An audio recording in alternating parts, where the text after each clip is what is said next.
Artie McYardie here with another one. How's everybody doing? Today we're going to look at some little dips and light areas within my yard.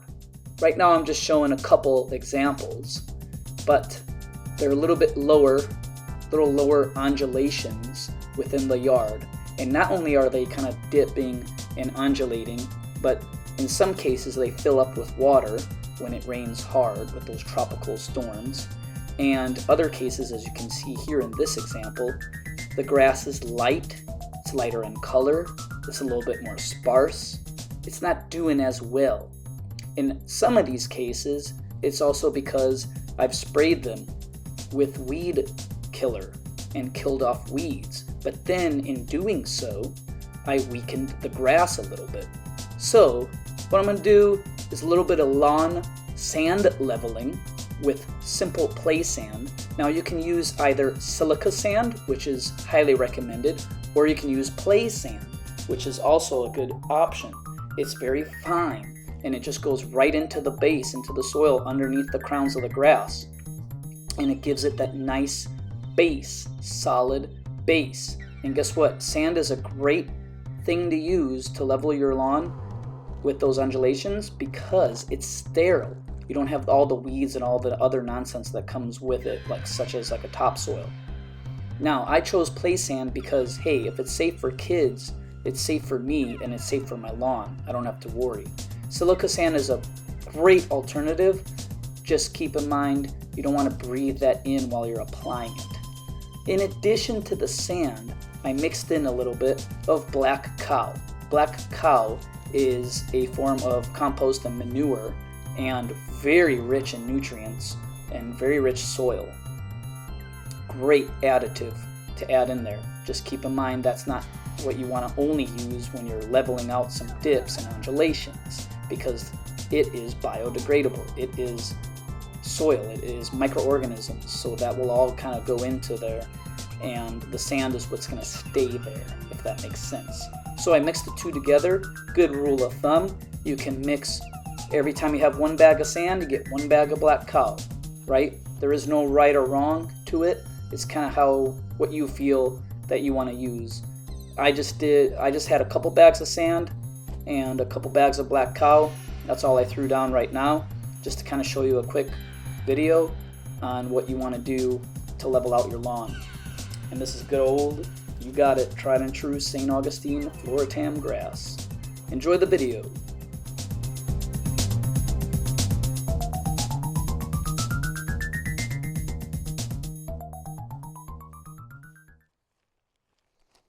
So keep in mind, you can also use just plain old black cow compost or a top dressing if you want to just simply fix some of those sparse areas that aren't doing so well, or when you had sprayed down weed killer and weakened some of the grass.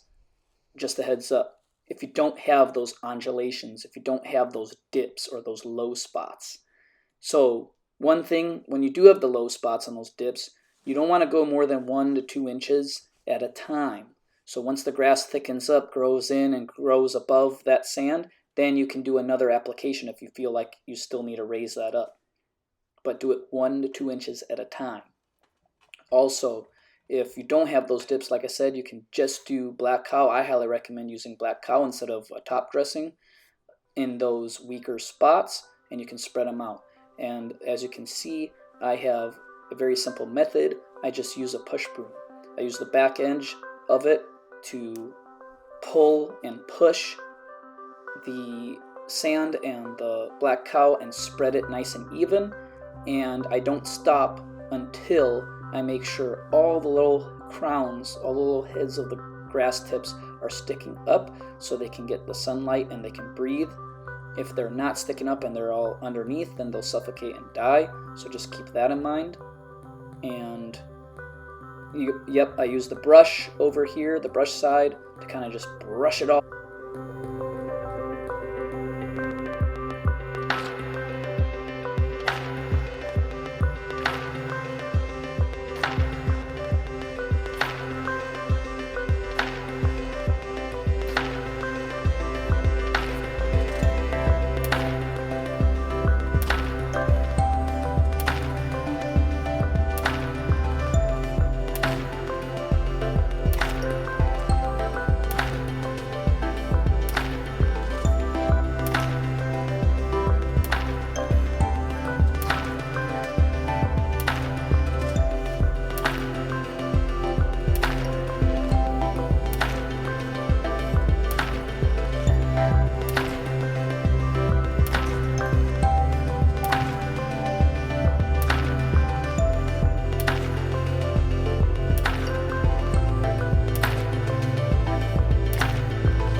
you can see I'm just brushing and brushing and brushing back and forth until all the crowns, all the tips are sticking up. And whatever is not sticking up, after I've got it all nicely brushed in, that's proof in the pudding right there that there are those thin spots, 1, and 2, the dip has been filled in, right? Now the dip might still be there somewhat, but it's a lot less of a dip, and over time this is all going to grow in, thicken up, fill in, and then next time I can throw another application of this in, and before you know it, my grass is going to be smooth, even, level, and thick.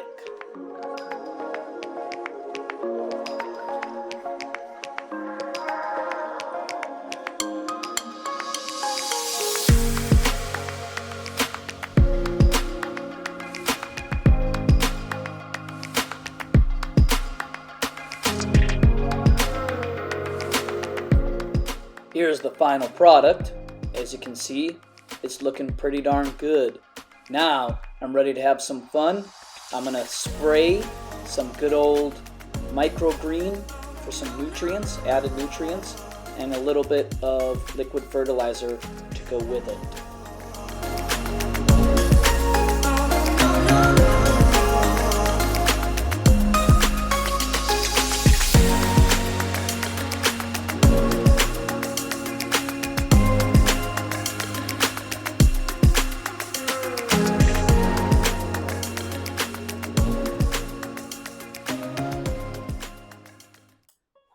What do you all think about these fireman style hoses?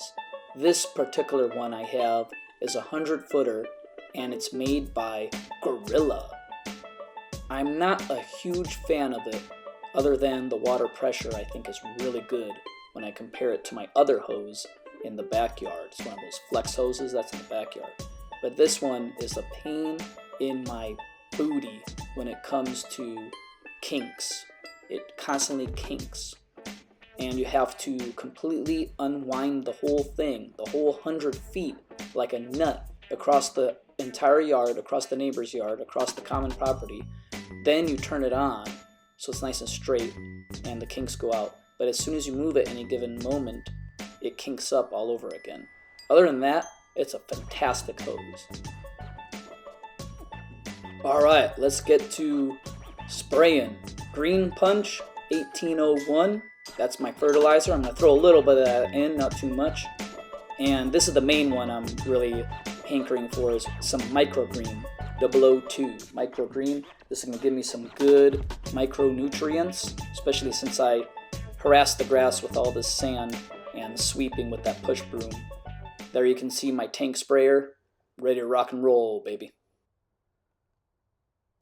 Alright everybody, just a reminder, as you know, this is that Ryobi 40 volt spray tank. It's a 4-gallon tank, okay? Always read the directions on the whatever product you're spraying into your lawn. For example, this product, I need to do about 8 ounces per 1,000. My yard is 1,500 square feet in the front here, right? So I took the 8 ounces times the 1.5, that's 12 ounces of product that I'm spraying down. Not counting the other product I had in there, but you do the same thing, right? You add it all in, that's about a 7-to-1 ratio dilution of water to product. So let's say I was just doing this one app of the 12 ounces, so that's about 84 ounces. But I keep it real simple. I'm a firm believer in KISS. You know that already. I've talked about it in my previous videos. Keep it super simple, right?